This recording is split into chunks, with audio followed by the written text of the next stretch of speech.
Canarias Mi Mundo, el programa de la identidad canaria, con Alexis Hernández. Antonio Martín Piñero, filólogo, Sí. pero más enfocado hacia la lingüística. Sí. Yo te pregunto, ¿y comunicamos bien en el siglo XXI? En la tesitura en la que nos encontramos en este momento, ¿estamos comunicando bien, escribimos bien, hablamos bien, escuchamos bien? ¿Qué crees Sí, tú? yo creo que en el siglo XXI lo que tenemos sobre todo es prisa. Entonces, quizá la manera de comunicar se ha tenido que adaptar un poco a que tenemos mucha prisa, ¿no? Que queremos muchas imágenes muy rápido, ¿no? Una de las características, por ejemplo, del arte contemporáneo es poner muchas imágenes seguidas, ¿no? Porque nosotros, en las generaciones nuevas, lo queremos todo rápido, ¿no? Lo queremos todo impactante, ¿no? Por eso Instagram, TikTok y tal. Entonces, claro, la manera de comunicarse de la lengua, en este caso el español, ha tenido que adaptarse a ser rápida, ¿no? A ser pronta, a unas necesidades comunicativas de quiero todo ya, ¿no? Y lo quiero todo ahora. Entonces, eso puede dar la sensación de que está un poco fastidiando la lengua o que está quitándonos recursos, ¿no? Pero bueno, también nos está dando otros. Y también hay que entender siempre que todo depende del contexto de comunicación, ¿no? Yo creo que comunicamos bien cuando tenemos que comunicar bien. Como por ejemplo cuando se habla en público. Por ejemplo, cuando hablamos en público, cuando tenemos que decir un mensaje ya más contundente o más serio, por ejemplo, ¿no? Que pones como otra postura o intentas tener otro rol social, ¿no? Menos familiar, pero sí que quizá lo que nos estamos quitando es el prejuicio de hablo mal o el prejuicio de esto es hablar mal. Entonces nos estamos atreviendo a hablar como queremos y a hablar como sentimos y a hablar como hablan nuestros padres, nuestros abuelos y demás. Entonces quizá da la sensación de que estamos olvidando la norma, pero siempre hay que recordar que la norma se hizo después, ¿no? Siempre primero es la lengua y después la norma, ¿no? La lengua en sí misma es libre y más o menos se va organizando siempre como ella quiere, ¿no? No podemos hacer nada y es una cosa que a mí por lo menos me alivia. Saber que por mucho que nos empeñemos los lingüistas y por mucho que se empeñen las academias, la lengua va a ser lo que quiera. Entonces eso a mí me alivia bastante y sí. Te especializaste después de terminar tu grado en español, que es como se llama ahora, Sí. lo que antiguamente era la licenciatura en filología hispánica. Sí. Te hiciste un máster interuniversitario de Sí. lingüística aplicada. ¿Eso exactamente qué es, Antonio? Claro, porque a la lingüística podemos entenderla de dos maneras más o menos grandes, ¿no? Muy grandes, ¿no? Teórica y práctica. La teórica es, por ejemplo, la gramática, ¿no? Que yo me ponga a investigar en un texto cómo se organizan las preposiciones, ¿no?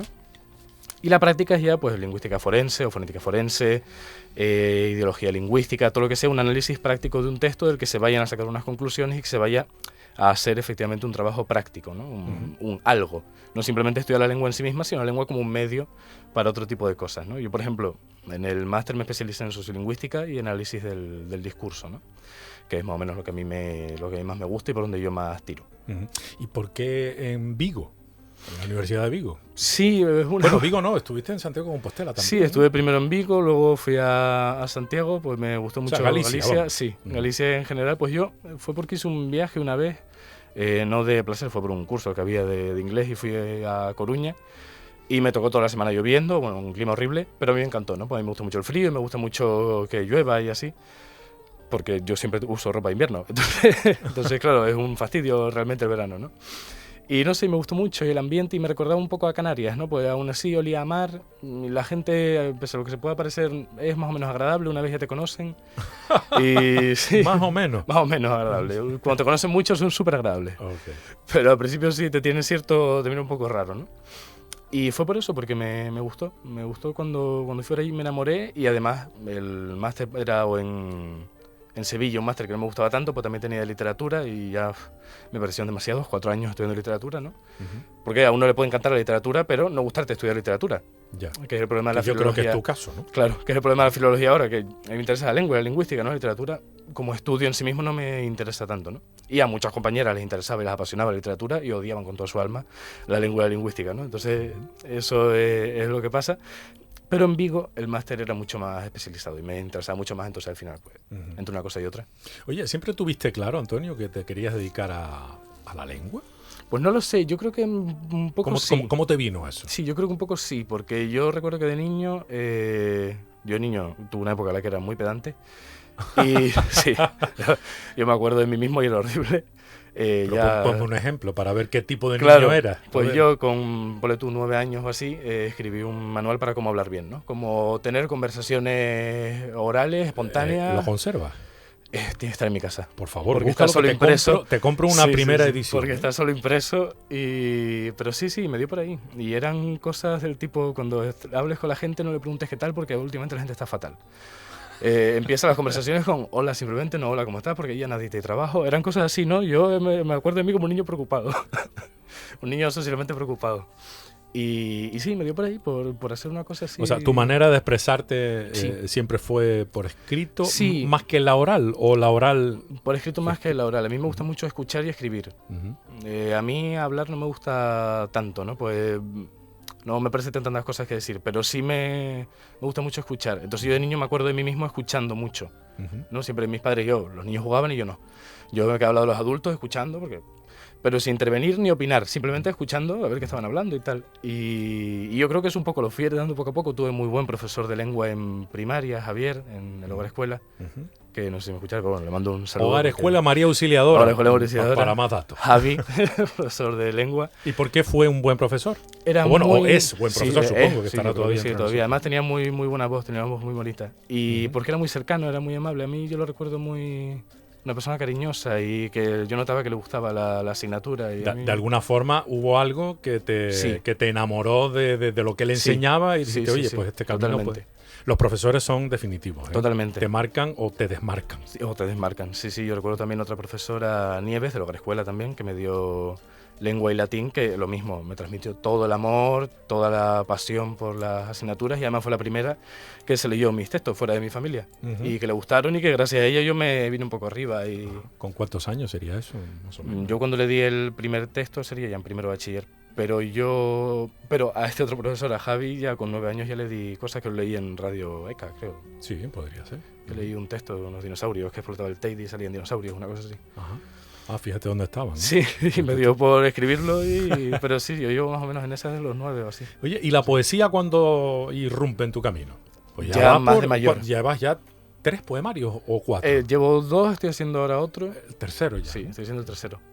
Sí, y ¿cuándo apareció la poesía? Pues más o menos tarde. Teniendo en cuenta que empecé a escribir como con 9 o así, en primero de carrera a lo mejor fue cuando ya empecé a escribir poesía. ¿Y por qué? Pues primero empezó como una protesta, porque iba a venir Joaquín Sabina a Tenerife. Sí.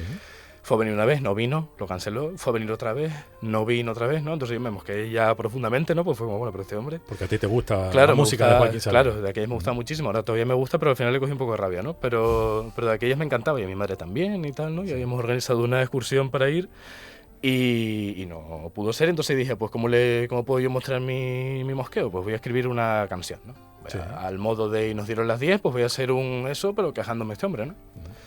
Y así, no me acuerdo cómo era el poema, pero así hice el primer poema. Porque rimaba y así, era en verso, a modo de una canción. Y al final me gustó cómo quedó y me gustó lo de buscar palabras y estar ahí trabajando el texto. Al final me olvidé de lo de este hombre. ¿Y te olvidaste de que era una canción? Efectivamente. Y seguí escribiendo y dije, bueno, venga, poesía. Pero bueno, tú tocas la guitarra, ¿no? Yo intenté tocar la guitarra, me puse también a cantar un poco. Y ahí lo dejé de momento, pues estoy saturado de cosas. Y veo que vas profundamente acelerado también. Efectivamente. Por lo que te escucho. Oye, te tengo que contar una anécdota sobre la canción, ya que fue esa en la que te inspiraste, la de Y nos dieron las 10. Sabes que esa canción está inspirada en una vivencia personal de Joaquín Sabina en Tenerife. Ajá, pues no lo sabía. En la zona del Puerto de la Cruz, ese bar al que hace referencia y esa persona con lo que se encuentra, sucedió realmente a quien le prometió escribirle una canción y se inspiró en un suceso real. Qué bueno, en pues el no Puerto sabía. de la Cruz. Pues fíjate qué casualidad, ¿no? El Puerto de la Cruz es muy internacional, es muy musical. Siempre fue y siempre ha sido, ¿no? Sí, y tiene sigue vinculación, siendo. además me gusta porque tiene vinculación personal con los músicos, no solo de musicalmente en canciones, sino que les pasan cosas de su vida en el Puerto de la Cruz. Qué bueno. Me gusta. Mira, lo mismo tienes algunas poesías por ahí que escribir. Puede ¿no? ser. Oye, te enganchaste con la poesía y a partir de ahí parece que te ha interesado casi más que la lingüística, por lo menos para como medio de expresión, ¿no? Sí, totalmente. Sí, porque a mí la lingüística me gusta más para estudiarla y más quizás de puerta cerrada, ¿no? De ponerme yo mis cosas y hacerlo, que me gusta mucho la divulgación lingüística, sobre todo de temas, no tanto lo que yo estudio, a lo mejor que puede ser más aburrido, sino en general temas como que la gente hable como quiera y que no haya complejos y así. Pero sí que la poesía me absorbe mucho, porque me permite relajarme y poner lo que quiero y tomar cierta distancia, ¿no? Cuando te interesa, los poemas hablan de ti, cuando no te interesa, no. Entonces eso está bien. Pero es difícil, ¿no? Sí. La poesía es difícil. Sí. Es muy cansada y frustrante. También a mí últimamente... ¿Qué es más difícil? ¿Expresarte con una poesía o entender lo que alguien te quiere expresar a través de...? Yo creo que entenderlo siempre, Sí, porque ¿no? al final expresarte tú más o menos consigues expresarte. Hombre, tú lo entiendes. Si te expresas tú te entiendes. Exactamente. Ahora, el problema es que los demás te entiendan, o las demás te entiendan, ¿no? Y a mí eso sí me pasa de leer poesía, a veces digo, qué rabia no saber qué quiere esta autora. Porque yo sé que cuando me leen, bueno, como si fuera, pero bueno, quien me lea, que también dirá, joder, ¿esto qué quiere decir? Y o lo interpretando de una manera que yo diré, no, pues no tiene que ver con eso. Entonces me frustra un poco, por eso no me gusta estudiar literatura, precisamente, ¿no? Es uno de los motivos que lo veo todo muy pendiente de un hilo, ¿no? Muy ambiguo también. Sí, tal hay vez. cosas que sí son como son y como tienen que ser y para eso se estudian, ¿no? Pero hay otras que digo, o no. Es que claro, debes tener el corazón partido, ¿no? Por Totalmente. aquello de... te gusta la exactitud de Exacto. la lingüística, la concreción de la lingüística, pero sin embargo te atrae la libertad, puede ser Sí. la manera de expresarlo, la libertad de la literatura, de la propia poesía, Sí, etcétera, ¿no? y al final cuando haces, por ejemplo, un artículo, ¿no? Lo tienes todo más o menos medidito, ¿no? El último que hice así largo fue sobre preposiciones y alternancia en construcciones tipo sobre la base de o en base a y todas esas cosas, ¿no? De cómo lo usaba la gente en gallego y en español, ¿no? Claro, es relativamente fácil, porque tú tienes el corpus ahí, tú lo vas haciendo y vas escribiendo y al final es una reacción más o menos mecánica, objetiva, que tú no tienes que ponerte mucho, tú puedes dar tu toque personal o no, pero en principio es una redacción que tampoco no va a ganar ningún premio, ¿no? Pero cuando escribes un libro sí, tienes que cuidar la redacción, tienes que tener una serie de claves que cuestan, ¿no? Y ya te digo, y frustran por el ese de este poema no me ha salido como yo quería. Pero a escribir se aprende escribiendo. Sí, yo creo que sí. Yo creo que hay pocas otras maneras de aprender ahí. No Pero- siempre vemos talleres y cosas, pero yo soy un poco escéptico en ese aspecto. Yo creo que la cosa es ponerse y encontrar la voz de uno o de una, ¿no? Sí. Te pueden dar herramientas, eso está muy bien, pero para despegar. Pero ya luego cada una tiene que buscarse a sí mismo, porque si no al final es repetir lo que ya han hecho. Sí, porque el componente talentoso, digamos, o brillante en algunos casos, ese no se transmite ni se enseña. No. Se puede despertar a lo mejor por Sí, un buen profesor, Efectivamente. pero si tú no lo tienes, chico, eso no, Exactamente. Yo eso no creo se que- aprende. Sí, yo creo que eso sí lo tenemos más o menos todos y tenemos esa cosa, pero el punto es lo que dices, que alguien te lo despierte. O que hay una cosa que tú le ves y digas, eso me interesa. Vale. Yo creía que me estaban diciendo toda la vida que me tenían que interesar no sé qué, y yo estaba mirando y yo decía, no me interesa, pero de repente he mirado un sitio que se me ha desvelado y he dicho, por ahí. ¿Y cómo sabes que no eres un maleta? Pues no lo sé. Con Si hay- confianza. bueno, alguien a lo mejor hay que no entiende la expresión de que eres un maleta, ¿no? Vamos, que eres muy malo. Que eres muy malo, sí. Yo no lo sé porque a mí... yo soy una persona que dudo mucho de mí mismo, ¿no? Y yo cuando escribo un texto me cuesta soltarlo, ¿no? Y mirarlo y decir, qué bueno es. No los trabajo mucho, pero Te sí cuesta que- enseñarlo. Exactamente, me cuesta pensar que es bueno, ¿no? No rehacerlo porque yo no trabajo mucho los textos, un par de veces nada más, ¿no? Cuando reviso el poemario o así.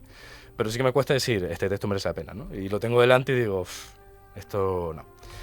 Entonces es un poco que te lo digan los demás, yo creo. Ok. Es un poco esa palmadita a la espalda de, venga, joder, que pues eso, si ganas un premio, por ejemplo, ¿no? Pero al final, el premio es que te presentes o no. O sea, es como lo del mejor del mundo de tenis, o el mejor del mundo de los que se presentaron.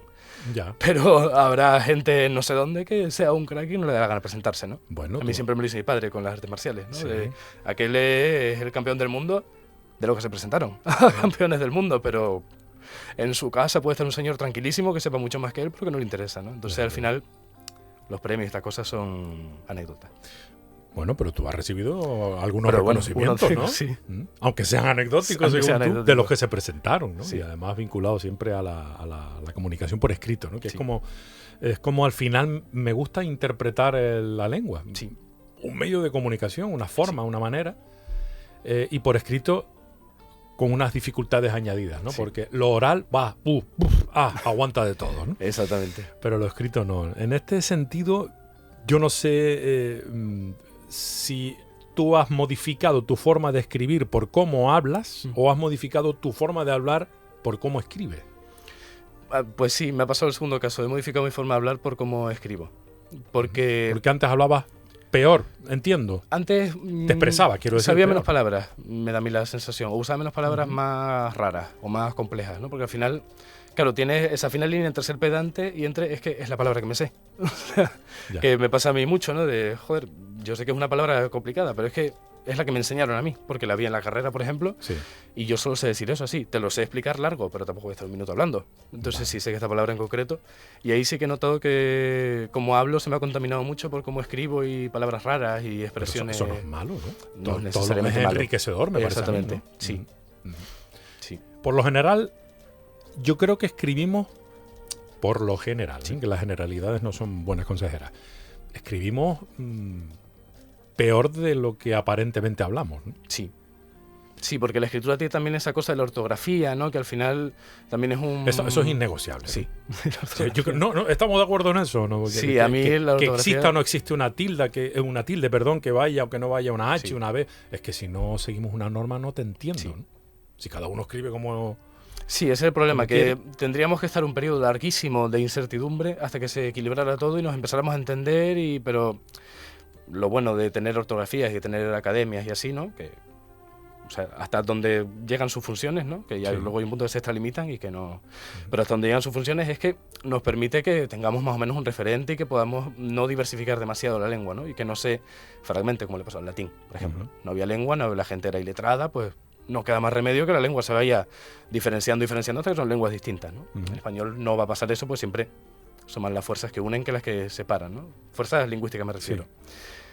Entonces, en ese camino nos viene bien tener ortografía y tener academias y así, ¿no? Pero sobre todo a la hora de comunicación rápida sin tener yo que descifrar nada, ¿no? Porque yo una palabra sin H te la entiendo, pero si me hace una abreviatura, por ejemplo, yo hay abreviaturas que no tengo ni idea. Y que la gente pone abreviaturas y yo digo, ¿Me estás hablando es que de no la, sé. la comunicación siglo XXI vía, por ejemplo, WhatsApp o algo así? por ejemplo, sí, de Sí. poner eso, pues que sea una medio BS, frase. besos. Sí. Bueno, ya Y sé. ya con frases complejas, que sean 4 o 5 palabras y que sea una Esa- mayúscula por palabra. Que digo, es que no sé. O sea, Pero eso hay un colectivo importante Sí. que lo descifra sin ningún problema. ¿Será que nosotros, tú incluso, a pesar de tener 24 años, que nos estamos quedando obsoletos? puede ser. Puede ser, yo creo que sí. No, hombre, que lo diga yo con 50 y tantos, pero tú con 24, hombre. Sí, yo estoy bastante desconectado de todo, pero sí, yo creo que todo es un poco fuerza de costumbre. Al final, cuando te lo enseñan, ya después te la aprendes y ya la sabes usar, ¿no? Como sabes usar OVNI. Pero al principio cuesta. Al principio siempre los cambios lingüísticos chocan y hay una época que está todo el mundo siempre con incertidumbre. Pero En tu periplo formativo y vital, has pasado un periodo importante, como apuntábamos, en Galicia. Y ahora estás de vuelta en Canarias, Tenerife concretamente, y como doctorando en la Universidad de La Laguna, que es bueno, Sí. ¿no? Volver a casa con un Sí. trabajito, vamos a decir, sí, totalmente. y dentro de lo que a ti te gusta y de lo que Sí. a lo que tú quieres dedicar tu vida profesional en principio, ¿no? Sí, además estoy muy contento porque es mi primer trabajo y yo sé que, joder, hay gente que no tiene esa suerte, pero yo me alegro de haber tenido la suerte de que mi primer trabajo sea lo que estudié y no sentirme frustrado porque yo sí tenía muy claro lo que quería hacer y que no me iba a mover de ahí, ¿no? Incluso, digamos, opciones dentro del espectro, ¿no? Por ejemplo, ser profesor de lengua en un instituto, me negaba, o sea, no... Porque no me llama, no es mi pasión, no es lo que yo quiero. Yo ¿No te quiero gusta ser- enseñar? Me gusta enseñar, pero no en un aula. Es en un aula de primaria, secundaria. Ok. Un aula universitaria, sí. Ah, vale, pues Porque- para eso tienes que ser doctor, ¿no? Sí, exactamente, porque a mí me gusta el conocimiento lingüístico denso, no el de andar por casa de manual y clase de primaria, sobre todo porque me sabría frustrado a mí mismo, pues sabría que no estoy de acuerdo con la mayoría de cosas, que no me parece que se está enseñando bien, entonces no me veo. Parece que te están saliendo las cosas bien, ¿no? Sí. Terminaste el grado, te hiciste el máster que querías, no has tenido que hacer 3 másteres. No, afortunadamente. Menos mal, entre Sí. otras cosas porque tampoco son muy viables económicamente ni son accesibles, No. pero bueno.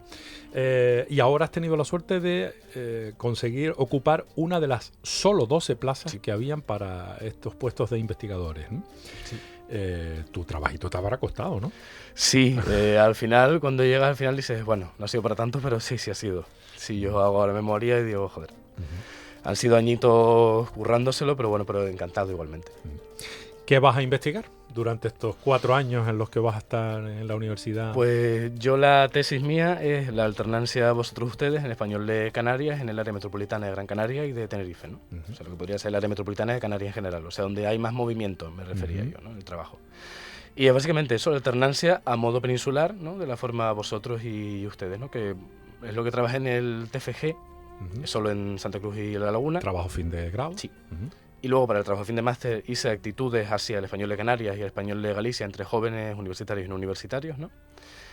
Y para la tesis quería un poco unir las dos cosas y hablar de la alternancia vosotros-ustedes y de la actitud que había general, social, lingüística hacia esa alternancia, ¿no? En Canarias, ¿no? Evidentemente nada de Galicia, solo del español de Canarias, ¿no? ¿Y qué hay en cuanto a esa alternancia? Pues en esa estamos. ¿Qué nos puedes adelantar? En esa estamos, pero sí que ahora mismo lo que se ve y lo que ya viene el TFG y más o menos con los datos que estoy viendo ahora, es que sí que hay ciertos grupos o ciertas, digamos, puntas que están resaltando y que usan el vosotros en vez de, o en lugar del ustedes, ¿no? A mí eso me preocupa, de verdad. A mí me choca Aparte bastante. de que me enfada bastante, pero bueno, Sí, a mí me choca bastante. al margen de lo personal, Sí. me preocupa porque al final vamos a conseguir con las nuevas generaciones y con la intoxicación mediática que se diluya parte de una modalidad lingüística, la canaria, que es, a mí me parece de las más bonitas, ¿eh? Sí. En serio, no sé si es ombliguismo, pero desde luego no hay eses como las que pronunciamos nosotros, no, o como las que aspiramos nosotros.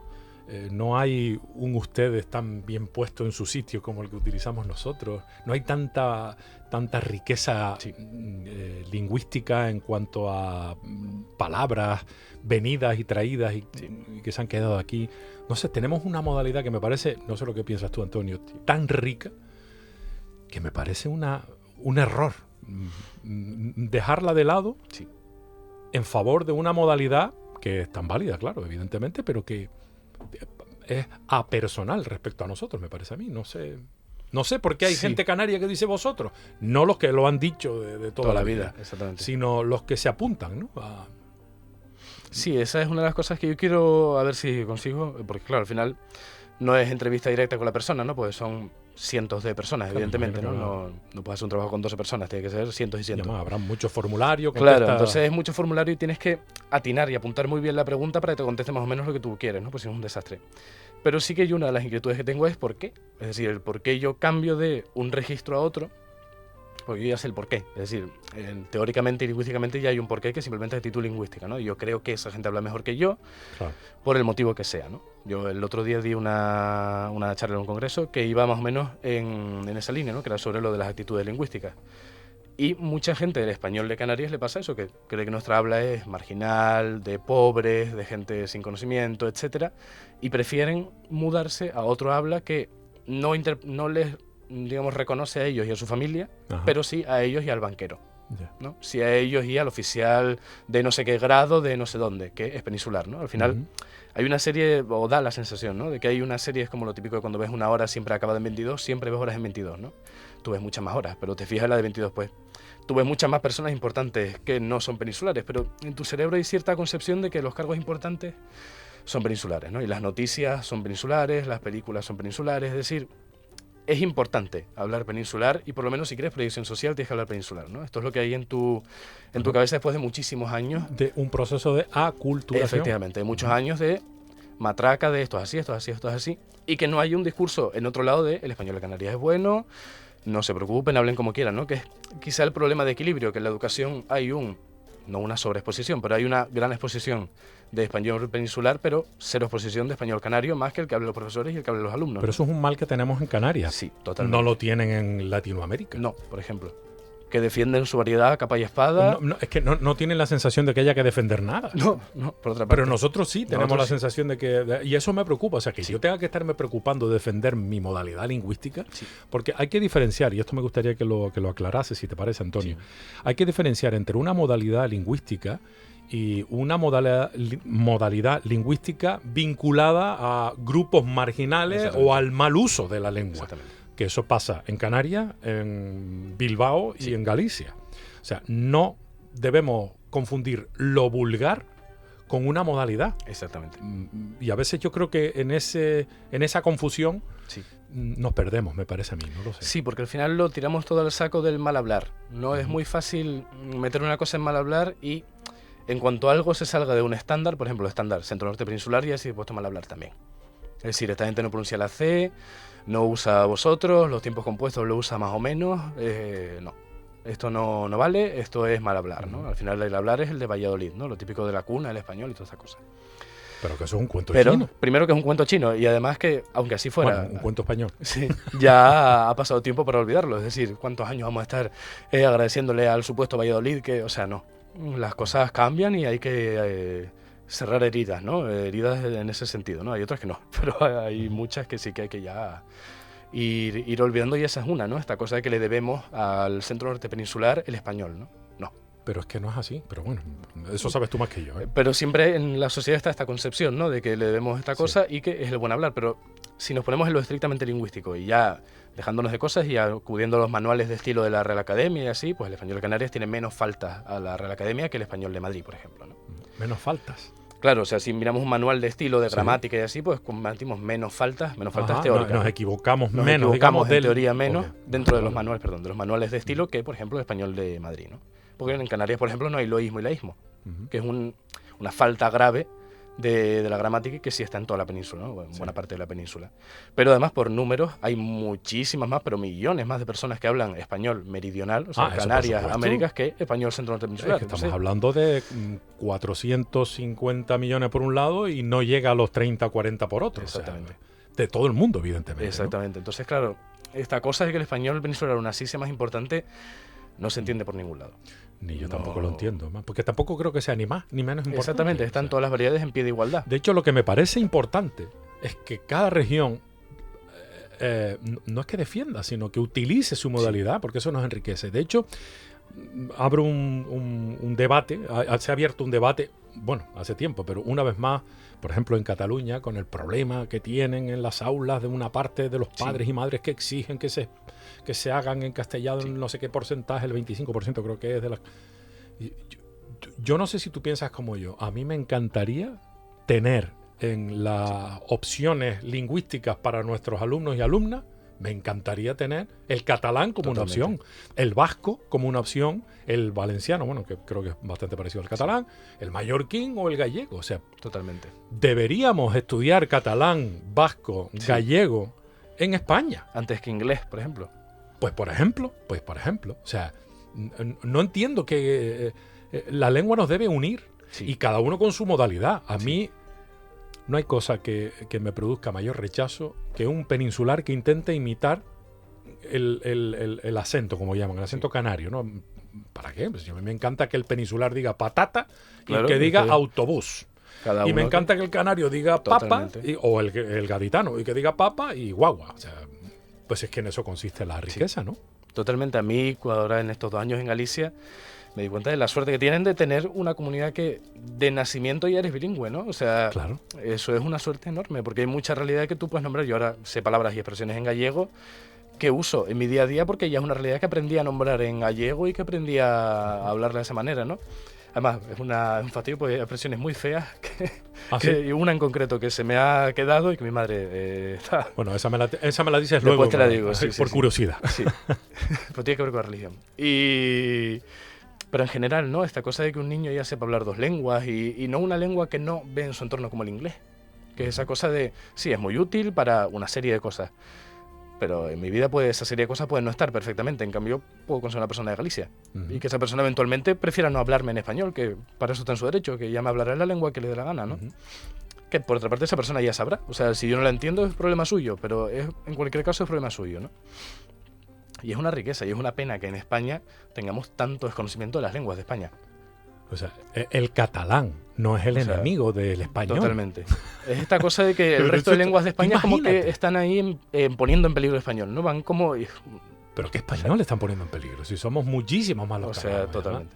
¿verdad? A lo mejor está poniendo más en peligro el inglés, el español, Totalmente. que las lenguas Totalmente. que nos ocupan, Sí. ¿no? en la península y en todo el territorio.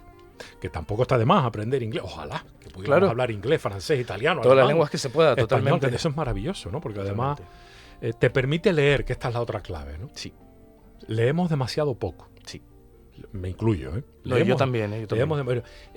Hemos crecido, por lo menos en mi parte, entiendo que, por lo que te estoy escuchando, también en parte por la tuya, en un sistema educativo en el que, primero, a mí me diseccionaron el alma en letras y ciencias, Sí. ¿no?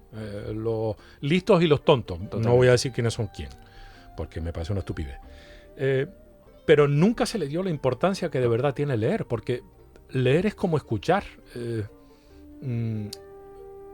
No sé si estás de acuerdo conmigo. La persona que se expresa artísticamente, con la música, Sí. con la palabra escrita, o con el arte plástico, con la pintura, necesariamente tiene que ver, Sí. leer y escuchar el doble Sí. de lo que pinta, de lo que compone o de lo que escribe, ¿no? Sí. Y la lectura me parece que es una de las grandes asignaturas pendientes. Totalmente. Y en el modelo educativo siempre se ve la labor de leer como una cosa tortuosa y trabajosa, oscura, que te lleva un tiempo y después te haces un examen y es un libro aburridísimo que no entiendes, ¿no? Y me acuerdo cuando leí en el instituto El Asedio de Tormes. Te lo iba a nombrar. Cuando leí El Asedio de Tormes en el instituto y cuando leí en la carrera, ¿no? Porque luego en el instituto me pareció horrible, aquello fue una tortura, pero en la carrera me encantó el libro. Porque luego te cuentan cosas del libro, es decir, no es solo, venga niño, léete este libro del año a la pera. Claro. No, te dicen, bueno, pues esto tiene no sé cuántos narradores y esto es para no sé quién y esto quiere decir esto. Entonces te van desgranando el libro y tú dices, joder, así si me lo leo. Y ese libro, además, me permito el apunte, es un libro muy significativo, muy importante, porque en gran medida define culturalmente nuestro país, Totalmente. el gran país, ¿no? La gran Totalmente. nación, la España, ¿no? En Sí. el que también nosotros con nuestras cosas pertenecemos. Sí, Este es el país del Lazarillo de Tormes, sí, el de la picaresca. totalmente. Y eso lo aprendimos, por lo que se ve, generaciones y generaciones atrás. Pero claro, si no se hace atractivo el libro, Exactamente, solo es te presentan un lecturas petardazo a un pibe de 14 años leerse que están otras cosas y que no te interesa lo más mínimo la vida del Asedio de Tormes. O sea, te interesa una lectura más juvenil o no, o una lectura más interesante, ¿no? Porque también está esta cosa de tratar a las personas de menos de X edad como si fueran tontas, ¿no? Y ponerles, claro, y ponerles libros que tú dices, bueno, es que esto no... O sea, que el libro vaya sobre adolescentes no quiere decir que le interese a adolescentes, ¿no? O sea... pues a mí me pasaba en el instituto que yo leía libros que eran historias de amor, de adolescentes, historias, y decía, bueno, es que esto a mí no me pasa. O sea, Era un libro malo. claro, es un libro malo, o sea, que sea sobre adolescentes no quiere decir que sea para adolescentes, ¿no? A mí me interesaban otras cosas y ya cuando llegué a la carrera fue cuando lo fui descubriendo y fui leyendo por placer, que es como yo creo la gran revelación en la vida de las personas, el leer por placer.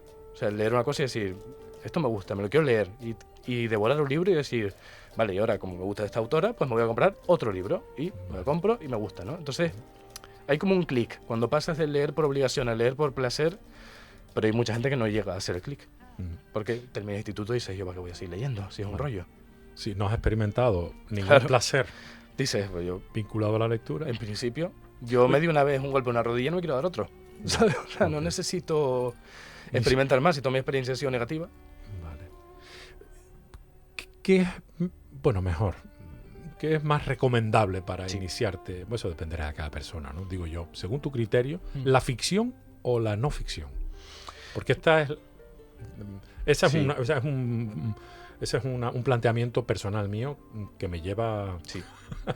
largas horas de elucubraciones mentales, Sí. porque a veces no termino de encontrar el mismo placer en una cosa que en otra, ¿no?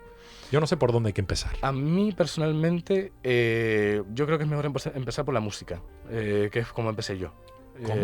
Por la música. O sea, empecé a leer por la música, ¿no? Explícame eso, porque me acabo Claro, de dejar o sea, descolocado. me imagino, pero encontrarte un buen hueco musical con buenas letras que te gusten y en las que tú te sientas cómodo y que quieras escucharlas y así, porque al final te acostumbras a que alguien te narre y a que alguien te lea, aunque te lea de otra manera, aunque te lea con un ritmo, aunque te lea con una intención, pero a que te lea y ahí ya tienes una literatura que te va entrando poco a poco y te entra de otra manera, te entra con mucho más cariño, porque al final no tienes tú que leerla, no tienes tú que estar ahí y al final vas cogiendo esa costumbre de interesarte por los textos, interesarte por la palabra, que luego simplemente es traspasarla de un lugar al otro y decir, vale, pues si este autor me gusta, yo creo que más o menos sus inspiraciones son, si es letrista, no tendrá inspiraciones más o menos notables, ¿no? Sus inspiraciones son estas, pues voy a leerme a este autor que ya que me gusta este cantante y me gustan sus letras, malo será que no me guste una página de este libro, ¿no? Y yo recomiendo empezar por la poesía porque es más ligera. ¿Tú por dónde empezaste? Que me despierta la curiosidad. Yo empecé por los libros del colegio, evidentemente, por los libros horribles del colegio, pero luego empecé por poesía. Bueno, los libros horribles no. No todos. Los libros horribles para ese momento, ¿no? Exactamente, los libros horribles para ese momento vital. Sí. Porque me imagino que si los recomiendan la Consejería de Educación o el Ministerio de Educación, por algo será. Por ¿no? algo será, sí. Lo que pasa es que llegan en un momento medio Exactamente, en un momento que a ti te pillan que no estás para leer. ¿Y qué cantante o cantantes descubriste? ¿Qué letras te engancharon y cómo empezaste a interesarte por esa literatura? Cuando empecé más con la literatura, acababa de empezar con Héroes del Silencio y con Bunbury en concreto, ¿no? Pues a mí me gusta mucho Héroes del Silencio, pero me gusta más Bunbury en solitario. Sí. Y por ahí até a Bunbury con Nacho Vegas, tiré por Nacho Vegas y ahora estoy completamente metido ahí. Pero es más o menos moverte en eso, ¿no? Chabela Vargas, me gusta mucho Rafael, por otra parte. David Bowie, Leonard Cohen, o sea, más o menos buscarte ciertos referentes que tú creas que encajan con tu estilo o con tus intereses o con lo que a ti más o menos te gusta. O Nick Cave también, por ejemplo. Y Joaquín Sabina. Y vas tirando por ahí. Dices, bueno, si me gusta esta literatura, yo creo que esta literatura musical, literatura al fin y al cabo. ¿Y de ahí al libro? ¿Qué libro? De ahí, por ejemplo, pues eso, pues pasé a poemario de Leopoldo María Panero, por ejemplo. Vale. O sea, que tirabas por la poesía, ¿no? Sí, porque de Héroes del Silencio vi que Bunbury tenía en uno de sus referentes a Leopoldo María Panero, que le había hecho una entrevista incluso con otro cantante también, que me gusta también, que descubrí en esa entrevista. Y dije, bueno, pues voy a ponerme con este señor, que si le gusta tanto a este cantante que a mí me gusta, pues a mí igual me mola también. Y precisamente lo bueno de la poesía es que el poema empieza y termina en más o menos unas páginas, ¿no? Entonces, la poesía quizá no demanda tanto esta necesidad de sigue leyendo porque te estás perdiendo una cosa, ¿no? Cuando es, por ejemplo, antología poética. Si es un poemario, sí. Si tienes necesidad de leértelo entero porque quieres ver la idea de conjunto. Pero si es una antología, ¿no? Que es donde empecé yo, ¿no? Antología de Leopoldo María Panero. Tienes esta libertad de ahora me miro esta página, ahora me miro aquella, ahora me miro este poema, ahora me miro este otro, que al final tengo el tiempo justo para leer y sé que lo voy a estar disfrutando. Si no sé que voy a estar aquí horas y horas a ver si sé que voy a disfrutar, ¿no? Y esa fue mi manera de encontrar lo que a mí me convenía en literatura para yo empezar a leer. Pero yo creo que cada uno tiene más o menos su camino. Para mí sí me parece la música una buena idea para empezar. Música en el idioma de uno, por lo menos en la lengua que uno entienda. ¿Y de ahí a una novela? ¿No hay senda? Sí, porque ahí ya vas relacionando generaciones y relacionando estilos de escritura. Entonces, pues, si te gusta Leopoldo María Panero, pues te lees una novela de Jim Ferrer, ¿no? Entonces vas un poco en esa línea a ver qué tal. A ver quién te gusta y quién no te gusta. Y también, por ejemplo, yo es que ya digo, para empezar a leer lo mejor siempre son cosas breves, ¿no? Porque si no, te da la sensación quizá de que tienes un mar por delante, ¿no? Y que tienes que nadártelo entero. Si tienes una piscina, aunque no tengas buena forma física, dices, bueno, con esta piscina soy capaz. Pero la playa entera, a lo mejor no, ¿no? Entonces, por ejemplo, novela breve del tipo La señorita, etcétera, de Arqueles Vela, ¿no? Una novela que tiene 23 páginas, que es de la vanguardia mexicana, pero es una novela muy interesante, ¿no? Y con cositas de esas vas despertando un gusto por cada vez más y cada vez más y cada vez más y al final ya te lees una novela grande.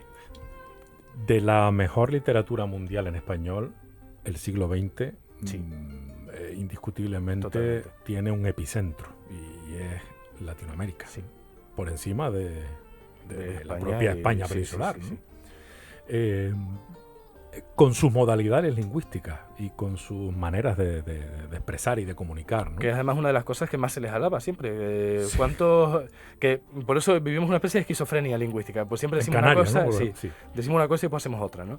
De qué bien que escriben como hablan, pero después nosotros no escribimos como hablamos. Bueno, con algunas excepciones. Con, afortunadamente, algunas excepciones. Te iba a nombrar una pequeña novela que seguramente la conoces, lo mismo incluso la has leído, de una autora jovencísima, canaria, que es Andrea Abreu, que la novela se titula Panza de burro, y que habla de un verano en el norte de Tenerife, Nicó, para más datos, una juventud precoz de dos, tres chiquillas, un verano, una historia, lo que tú comentabas, ¿no? Casi infantil, adolescente, más bien, en un lenguaje que a mí personalmente me cautivó desde el minuto 1, ¿no?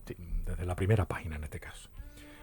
Precisamente porque está escrito en una modalidad lingüística y con una clara prioridad a las expresiones orales, a cómo hemos hablado. Me sentía yo no tengo nada que ver ni con el norte ni con Icón, ni con estas chicas, ni nada por el estilo, pero yo me sentí identificado. Totalmente. Automáticamente estaba con ella en aquellos barrancos y en aquellas fiestas y en aquellas historias, ¿no? Por eso es tan importante. Bueno, el libro ya no sé, he perdido la cuenta de las traducciones que han hecho a cuántos idiomas. Un montón de idiomas. Eso que va por 25. Muchísimos países. Una burrada. Sí. Bueno, nunca mejor dicho. Panza de burra. Sí. La identidad vende. Sí. Engancha. Sí, y además yo creo que yo vendiendo y enganchando siempre, porque te pones a revisar literaturas o a movimientos artísticos y siempre hay una vuelta a las raíces y esto, pero yo creo que mi generación en particular estamos un poco escarbando y nos ha dado como ese gusto quizá a lo mejor porque nos da un poco de miedo el futuro de repente, ¿no? Entonces claro, cuando te da un poco de miedo el futuro, pues no te quedan... Porque yo por lo menos... Me estás hablando del futuro... El futuro mundial inmediato. Económico, sí. Mundial, personal... Político, todas estas todo, cosas, ¿no? A mí por lo menos me crea cierta incertidumbre el futuro, ¿no? Esta cosa de... Sobre la generación tuya... Sí, de no no sé tiene si habrá un poquito más jodido. Trabajo o no sé si habrá planeta, ¿no? Entonces tienes como esta cosa de vivir con la ansiedad de ¿puedo hacer planes a largo plazo? O siendo ya completamente sinceros, no puedo hacer planes a largo plazo, ¿no? ¿Qué pasa? ¿Qué le va a pasar a mi generación? ¿Vamos a tener hijos o no vamos a tenerlos, no? O sea, vivimos un poco, yo creo, mi generación en esta cosa, ¿no? Y, por otro lado, en la cosa que todo el mundo se cree que vivimos a nada, ¿no? ¿Que vivimos qué? Que vivimos a nada. O sea, a nada. Que estamos, eso, a generación de cristal, que estamos a boberías, ¿no? Se llama generación de cristal. Sí. He perdido la cuenta. Sí, no nos llamamos así, pero sí que mucha gente dice que somos la generación de cristal. Porque nos rompemos, no. Porque nos rompemos con cualquier cosa. Porque nos molesta cualquier cosa y así, ¿no? Que yo eso nunca lo he entendido, porque es como, no es que me moleste cualquier cosa, es que yo no permito lo que tú permitías. O sea, vale. Ahí está quizá el choque, ¿no? Que no es que yo me moleste mucho, sino que no permito tanto. Vale. A lo mejor yo por lo menos, yo desde mi generación, ¿no? Evidentemente yo no voy a criticarme a mí mismo, pero yo creo que es un poco ese sentido. No es que nos quedemos de todo, sino que no permitimos todo, ¿no? Pero sí que quizá esta angustia de no sé cómo será el futuro nos hace un poco mirar hacia detrás y decir, pero ¿y cómo fue el pasado? Si la gente estaba contenta y en el sentido de hablo con mi abuela o con mis abuelos y jope, me siento reconfortado con las historias que cuentan, de estar en casa, de sentirse a gusto, de sentirse una comunidad, ¿no? Esta sensación de pertenecer a un lugar, ¿no? No solo a un lugar físico, sino a un lugar, digamos, mental. O sea, al concepto Canarias, ¿no? O a una familia, ¿no? Quizá en la época actual pertenecemos a menos cosas porque pertenecemos a todo un poco, ¿no? Porque todas las cosas tienen un poco de nosotros y pueden saber un poco de nosotros y tal. Antes, como era todo más a puerta cerrada, a donde pertenecías de verdad, porque pertenecías solo a ese lugar, ¿no? Nadie más de ese lugar, fuera de ese lugar te conocía. Ahora pertenecemos un poco a todos lados, entonces eso quizá nos tiene un poco dislocadas, ¿no? En ese aspecto. Y por eso estamos removiendo las raíces, ¿no? Y viendo a nuestras abuelas, cómo hablaban, qué hacían, ¿no? Cómo eran las cosas antes, cómo se vivía antes. Un poco para reivindicarlo también, ¿no? Pues, y en busca, me imagino, que de tu propia identidad, claro. ¿no? Y ya te digo, de reivindicación vicaria, es decir, mi abuela no se pudo reivindicar, pues la reivindico yo. O sea, alguien tendrá que hacerlo, ¿no? Y en este sentido, veo que siempre has tenido claro el no renunciar a tu, bueno, ya no solo la modalidad lingüística, bueno, a tu propia identidad, a ser lo que eres y de dónde eres, ¿no? Un poco defendiendo esa pertenencia a esta comunidad, la que sea, la tuya. ¿no? Porque al final la lengua es una tarjeta de presentación, ¿no? Y casi siempre suele ser la primera, ¿no? Después de la ropa y un poco el aspecto físico general, la lengua, cómo nosotros hablamos y lo que decimos y cómo pronunciamos ciertas cosas, ¿no? No solo el acento, sino, por ejemplo, si alguien tiene un problema de dislalia, ¿no? Que pronuncia un sonido mal. No mal, pero que sí, por ejemplo, que no pronuncie bien la PR o la TR o cosas de estas. Vale. ¿no? Si traje, diga traje, ¿no? Algo así. Eso es dislalia, ¿no? Pues la lengua no está en el sitio adecuado o no. Exactamente, vale. ¿no? Todo eso tú lo notas según estás hablando con alguien y te empieza a hablar y tú ya catalogas un poco a esa persona, no con lo de la dislalia en concreto, que no la catalogas de ninguna manera, sino con lo de los acentos, ¿no? Dices, vale, pues estás de aquí. Por lo tanto, hay que tener en cuenta que nuestro cerebro quiere ahorrarse muchísimo trabajo. O sea, tenemos muchísimos estímulos que tenemos que ver rapidísimo y no estamos a todo. Entonces, nuestro cerebro, si nos puede ahorrar trabajo y decirte, vale, esta persona es de Canarias, todas las personas de Canarias son así. Ya te ahorro el trabajo de conocerla. Es canaria, es fiestera, servicial, graciosa, cachonda, es caliente. ¿De dónde sacaste esa lista? Que me estás asustando. De mi TFM. O sea que estamos hablando... Estoy hablando de cosas reales, ¿eh? No... Sí. Ese es el concepto que se tiene. En general de Canarias y desde Canarias también, ¿eh? Los propios canarios tenemos de los canarios. Y en el caso de Galicia, pues también gente de Galicia tenía ese concepto de las personas de Canarias, ¿no? Que somos súper graciosos, o sea, yo por lo menos la conclusión a la que llegué es que se equiparan las características del entorno a las de la persona. Es decir, si Canarias en general hay playa, te lo pasas bien, hay fiesta, bueno, todos estos estereotipos de Canarias, pues por tanto las personas de Canarias son así. Si en Galicia hace frío, las personas son frías, ¿no? Un poco la conclusión a la que llegué con él. Es muy simplón, ¿no? Es súper simplón, pero pasa, ¿no? Pero es la realidad. Y es un problema real, ¿no? Y de hecho en el TFM había una persona de aquí del sur de Tenerife que tenía un restaurante y que me dijo que nunca contrataría a nadie con acento canario. ¿Qué dice? Siendo esa persona canaria, ¿eh? Y era jóvenes, o sea, tendría menos de 30 años, 30 y pico como mucho, ¿no? Solo español de la península o lo que él llamó canario neutro. ¿Y eso qué es? No sé. Imagino que el canario de los anuncios horribles de televisión que tú dices, ¿tú qué es? Pues yo imagino que un poco van por ahí los tiros, ¿no? Pero sobre todo así incidencia en que quería español peninsular, ¿no?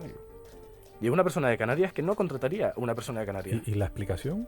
Esa, que le parece menos elegante, menos peor, formal. Que le parece peor. Que le parece informal. Y es un problema real, y es un problema que viene de la educación. O sea, hay una persona que se puede no quedar sin empleo por cómo habla. O no ser contratada por cómo habla. Bueno, a mí me ha pasado. Sí. Pero bueno, no, pero nunca había oído nunca había oído nombrar la expresión de el canario neutro. Sí había escuchado a algunos peninsulares diciendo, no, hombre, es que yo hablo el español neutro. Sí. Y pues te lo acabas de inventar, porque una cosa neutro, inventada, ¿qué es neutro?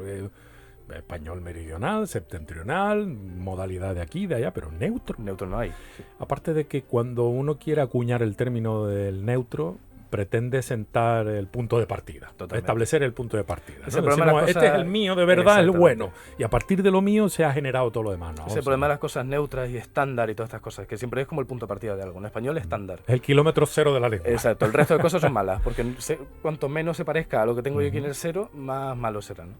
¿Qué podemos hacer para cambiar ese concepto?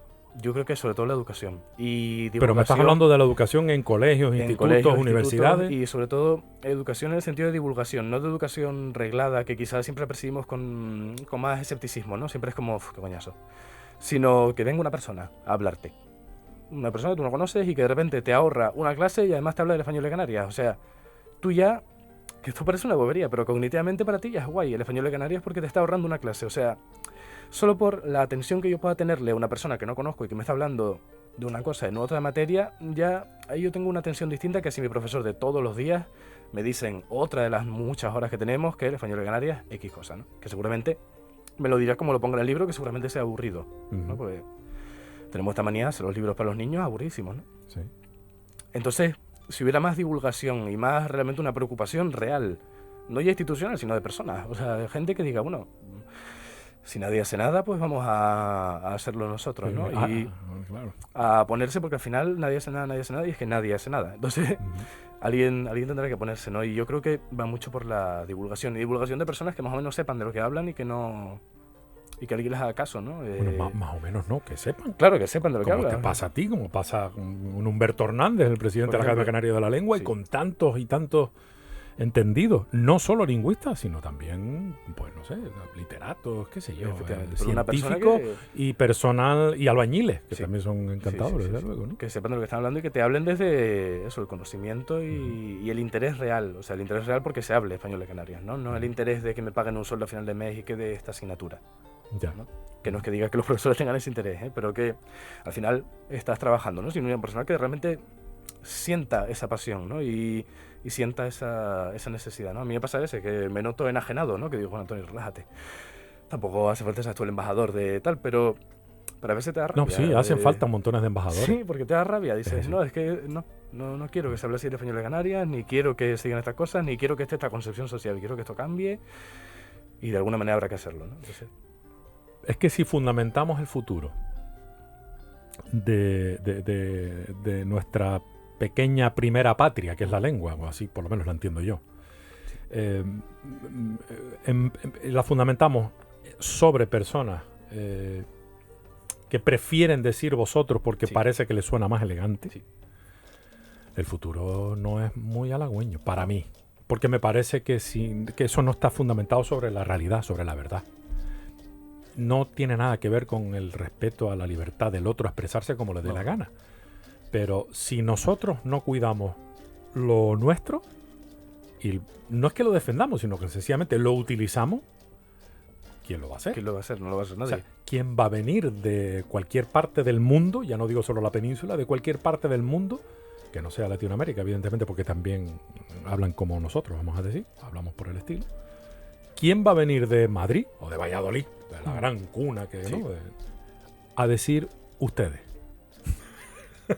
A decir magua, No. a decir chola, a decir, yo no sé, guagua, tantas cosas, ¿no? Y tal. Mira, yo no sé si compartes esto conmigo, de hecho no sé si lo sabes, ¿no? Pero sabes que, bueno, la ministra de Sanidad es Carolina Darias, nacional, tal, no sé qué. Bien.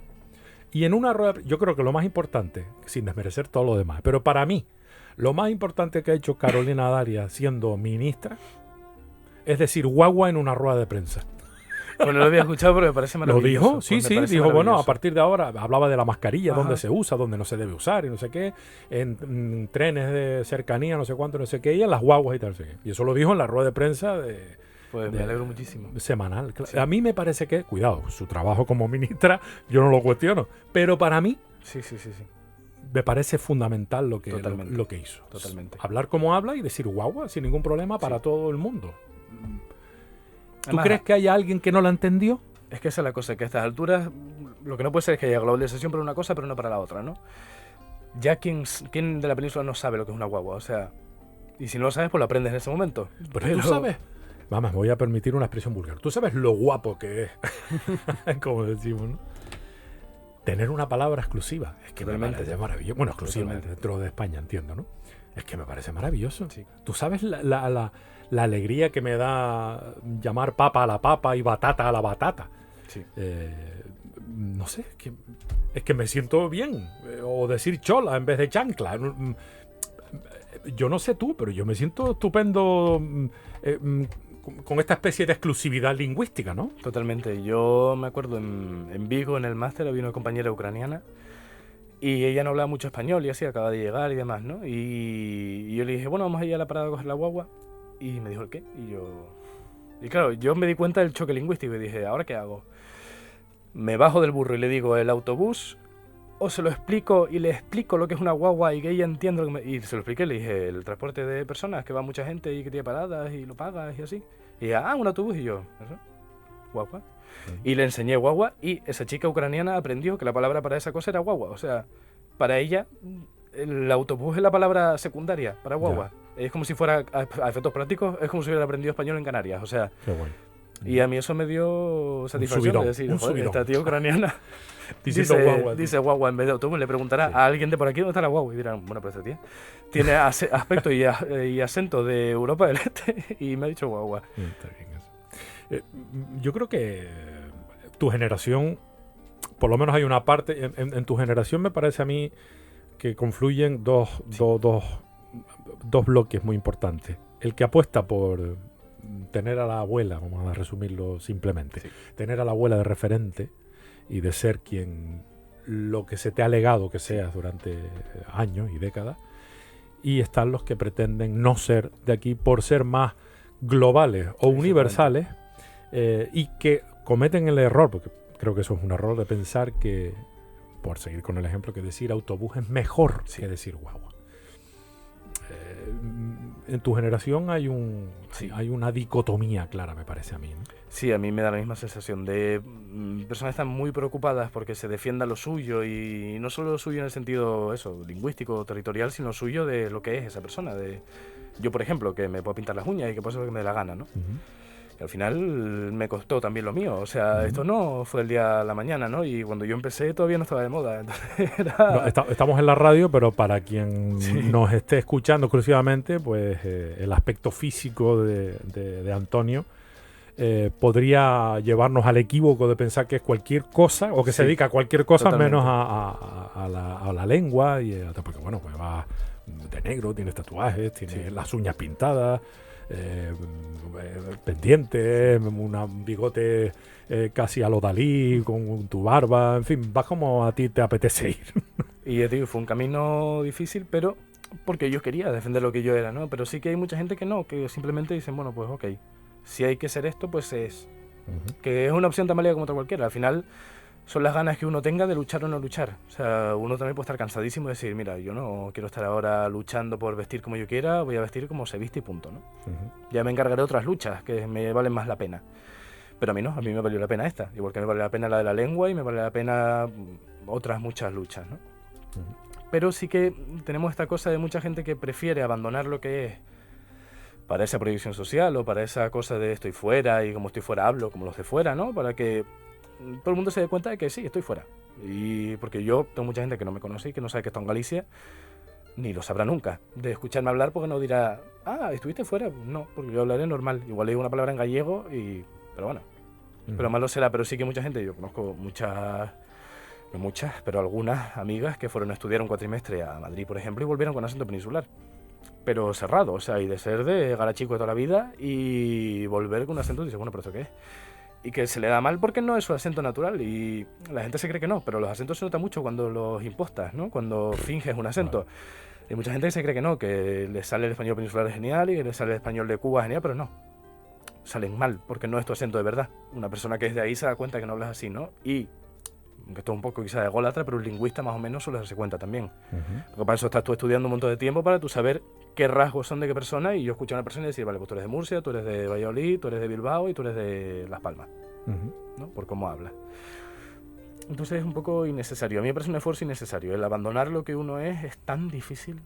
O sea, el trabajo ese de me voy a quitar las capas de lo que yo soy, me voy a quitar ser de Canarias, me voy a quitar ser extrovertido, me voy a quitar ser lo que sea, ¿no? Me voy a quitar un montón de cosas. A mí me parece un trabajo demasiado grande para el premio que puedes tener, que es pasar desapercibido, ¿no? Es muy cansino eso, además. Sí. Es una pelea permanente. Sí, totalmente. Constante. Al contrario, es más fácil ser quien eres, y ya está, sí. Hablar como hablas, intentar hablar lo mejor posible dentro de tu modalidad. Que te entiendan las personas que hablan contigo. Sí, exactamente. Sí. Y escribir bien también, que no cuesta tanto. Sí. Ponerle un poquito de asunto. Aunque para escribir bien hay que leer más. Sí. ¿No? Yo creo que sí, y disfrutar más de la lectura. Al final, cuando disfrutas de leer, llegas a disfrutar de escribir. Porque dices, me siento orgulloso de lo que he hecho. Ya no me refiero a texto literario, sino en general, ¿no? En general. Escribir un escrito para X cosa. Bueno, un correo electrónico. Un correo electrónico. Lo que hasta te dé un la WhatsApp. Gana. Hasta un WhatsApp. Lo que te dé la gana, pero que lo escribas y digas, está bien escrito. joder, pues ha quedado bien. O sea, voy a dar buena imagen. Van a leerlo y van a decir, este chico más o menos se defiende. Y si a eso le incorporamos que te expreses bien oralmente, ya perfecto, ¿no? Sí. Bueno. Recomiéndame un libro. Pues ahora mismo yo estoy con En el camino de Jack Kerouac, que es de la generación Beat de Estados Unidos. Y me está gustando mucho porque es bastante, pues muy realista. A mí me gusta la literatura realista, a mí no me gusta la ficción. Y es muy crudo, está muy bien. Y La generación Beat, dijiste. sí. ¿Qué significa eso? En Estados Unidos hubo una generación como en los años 60, que bueno, se drogaba muchísimo. Y escribía mucho de su vida, ¿no? O sea, de sus vivencias y tal. Y era ¿Pero cuando estaban drogados o no? No, de su vida normal. De su vida normal. Pero sí se nota que hay anécdotas que tú dices, bueno, pues esto claramente. Pero sí que es una versión muy angustiada y de jóvenes rebeldes también, ¿no? De jóvenes que salían a la carretera a recorrerse el país y a ver qué pasaba, ¿no? Y iban haciendo sus cosas aquí y allá, ¿no? Entonces a mí me gusta porque es muy de una persona que está constantemente buscando algo y constantemente... En el camino se titula. On the road. On the road. ¿Pero está en inglés o en español? Está en español. Está en español. Yo lo tengo en español. Y sí, y ya de Canarias, ahora me estoy leyendo una... no es la última, pero una obra poética de Rafael José Díaz. Uno de sus libros. Tengo un montón en casa. Vale. Uno de ellos. Estupendo. O sea, que estás leyendo poesía canaria. Sí, a mí, y literatura norteamericana. Sí, a mí me gusta siempre estar leyendo un libro, el que sea, y mientras tanto leer poesía. Vale. Cuando leo, que para sanarte, ¿no? Sí, para aliviarme de vez en cuando, ¿no? Ahí tengo ciertos autores que digo, bueno, este autor, voy a leerlo porque necesito... Oye, ¿y el último disco o canción o autor musical o autora que te ha sorprendido? ¿Qué me ha sorprendido? Pues mira... ¿Que me recomiendes? Pues me ha sorprendido muy gratamente porque yo estaba muy reticente a escuchar los Vetusta Morla. Ah. Yo, por estas cosas, ¿no? Porque uno al final, uno intenta quitárselo, pero siempre tienes como esta cosa, si te gusta el rock, por ejemplo, como es mi caso, tienes cierto complejo de superioridad, ¿no? Hay que admitirlo, que la gente que le gusta el rock tenemos cierto complejo de superioridad en el que te cuesta que te entren cosas jóvenes, ¿no? Cosas nuevas. Y a mí me pasaba mucho eso, y me pasó con Vetusta Morla, y me he puesto a escucharla y Se me puede gusta, escuchar, ¿no? tiene muy Pues- buenas letras, tiene letras muy interesantes. Pero ya, al margen de eso, he estado escuchando últimamente un disco de Rafael, Infinitos Bailes. Vale. Se llama, que también te lo recomiendo porque son canciones que le escribieron cantantes, artistas en general también de España, ¿no? Bunbury, por ejemplo, escribió una.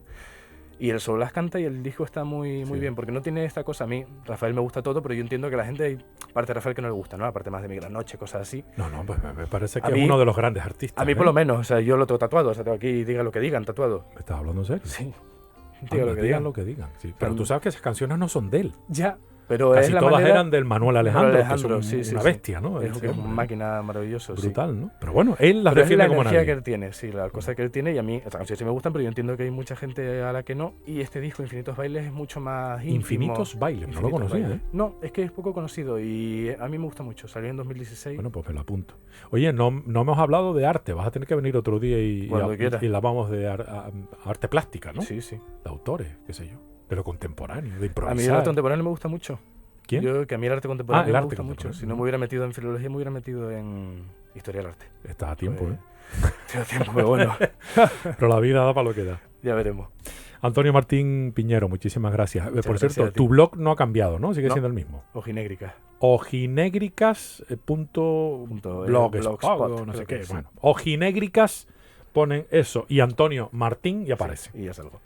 Un abrazo, mucha suerte y Muchas gracias. estás en casa, Me siento. en el más amplio sentido de la palabra. Un placer. Gracias de verdad. Gracias a ti. Y a ustedes, mi agradecimiento también, por supuesto, y mi deseo de salud y de paz para todos.